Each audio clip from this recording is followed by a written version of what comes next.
네, 안녕하세요. 이호선입니다. 많이 덥습니다. 오늘이 입추죠. 입추입니다만 많이 뜨겁습니다. 물론 저는 연구실에 있을 때가 가장 시원하긴 합니다만 또 지방으로 여러분들 만나 뵙기 위해서 이 출장을 다니다 보면 에어컨을 틀어놨음에도 불구하고 차 안이 엄청나게 뜨겁습니다. 아무쪼록 좀 건강 해치지 않도록 잘들 이 더위를 잘 극복해 나가시길 바라겠습니다. 지난달에 민성 9기가 공식적으로 시작이 됐죠. 이에 맞춰서 저희 개발원은 매년 반복적으로 이루어지는 전국 각 부처별 복구보조 공모 사업에 대해서 약 한 200선 정도를 좀 추출을 해서 그와 관련되어 있는 주요 내용들을 좀 분석하고 정리한 이 분석 보고서를 발간을 했습니다. 이에 따라서 물론 별도로 파일이나 책자를 구입하시는 이 지인분들도 계시겠습니다만 하나하나 간략하게나마 좀 설명할 수 있는 그런 유튜브 소개를 진행하도록 하겠습니다.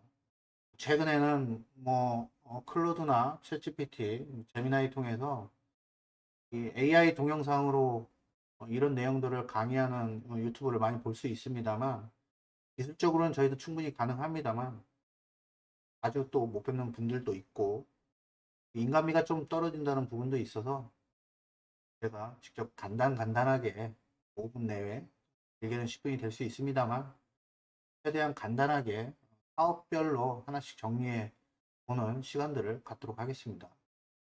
오늘은 그 첫 번째 시간으로 공모사업 담당자 분들이라면 이미 이 내용은 다 알고 계시겠습니다만 행정안전부의 대표적인 공모사업 고양 올레 사업입니다.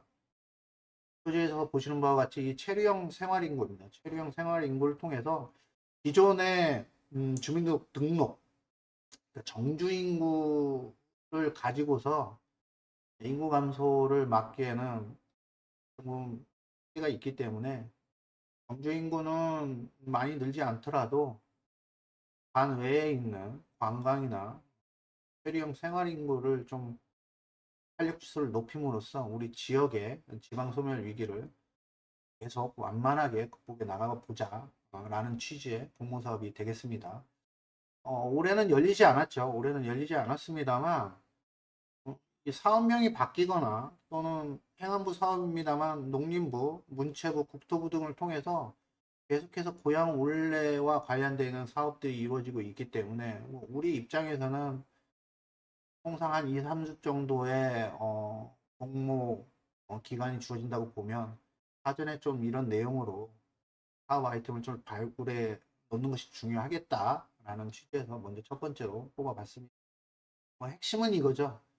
새롭게 짓는 건물에 대해서 지원해 주는 게 아니고 우리가 가지고 있는 유유폐 시설 공간들을 재생, 리사이클링, 업사이클링, 재생을 통해서 외지, 관외에 있는 관광객이나 방문객들이 우리 지역에 왔을 때 좀 더 쾌적하게 우리 지역을 탐색하고 또 머물 수 있는 그런 공간들을 좀 마련하겠다라고 했을 때 국비를 지원해주는 사업이다. 그런 내용들입니다. 지난해 기준, 또 지난해 기준으로 보면 12개, 10개에서 12개 정도의 선정 개수가 나왔고요. 국비 기준으로는 3억에서 20억까지 지원이 됐습니다. 최근에는 이제 이 고향물레와 관련되어 있는 이 워케이션과 관련되어 있는 사업들은 각 중앙부처에서 앞다투어서 다양하게 사업을 전개하고 있기 때문에 이 사업비는 앞으로 이제 행안부만 보면은 좀 줄어들 가능성도 있습니다. 통상 1, 4분기 2월에서 3월 정도의 공모가 진행이 됐고요. 공모 기간도 2주에서 3주 정도밖에 주어지지 않았습니다. 물론 이제 공모사업 계획서도 한 10페이지에서 20페이지 정도밖에 되지 않기 때문에 충분히 내부에서 준비할 수 있는 사업으로 보여집니다.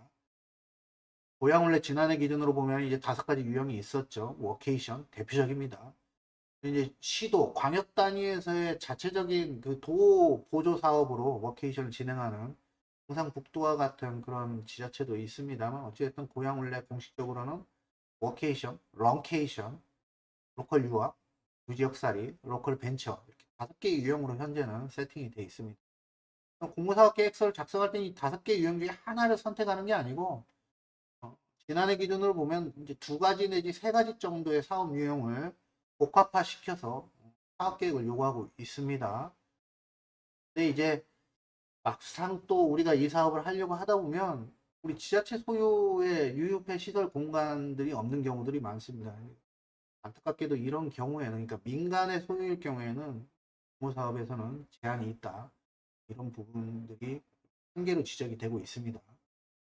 5가지 유형을 말씀드렸는데 강원도 삼척의 워케이션부터 해서 전북 익산의 로컬 벤처까지 그런 대표적인 그 사례들이 있습니다.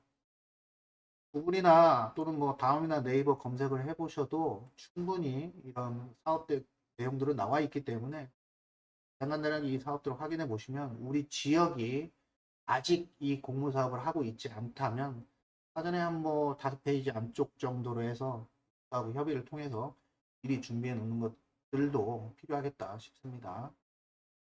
지금 같이 지금 화면에서 보시는 화면 기준으로 오른쪽에 이제 고향 올레라고 해서 한 페이지로 좀 정리가 되어 있습니다. 그래서 제가 오늘 말씀드린 것과 같이 주요한 상업 내용에 대해서 유튜브로 좀 소개를 드리기도 합니다만 그 홈페이지를 통해서 지금 보시는 이 고향 올레와 같이 보시는 것과 같이 공모 한 컷이라고 해서 페이지에 매번 사업별로 소개를 해 드릴 계획입니다. 현재는 이 보신 바와 같이 저희 홈페이지에 각 사업별로 하나 이렇게 올려져 있습니다. 그래서 고향 올레도 마찬가지고 앞으로 시간이 되는 대로 저희 출장이 좀 없으면 연구실에서 가급적이면 유튜브와 홈페이지를 통해서 중요한 공모 사업들에 대해서 소개하는 시간들을 갖도록 하겠습니다.